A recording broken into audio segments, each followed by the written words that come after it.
In today's video, I'm going to show you how to deactivate a x.com, formerly Twitter, account step by step.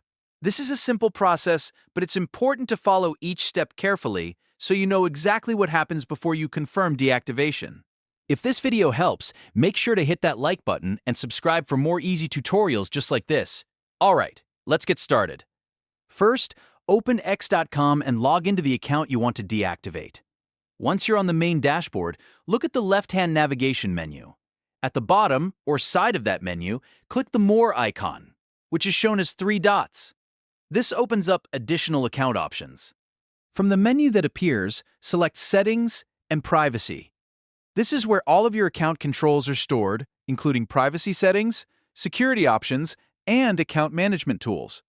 After clicking that, you'll be taken to the settings area for your X account. Now look for the Your Account tab. Under that section, click Deactivate your account. X will show you some information about what deactivation means, so take a moment to read through it carefully. This step is important because deactivation is not always the same as permanent deletion, and you want to understand what will happen to your profile, posts, and account access. Once you've read the information, scroll all the way to the bottom of the page. You should see the Deactivate button. Click that to continue to the next step.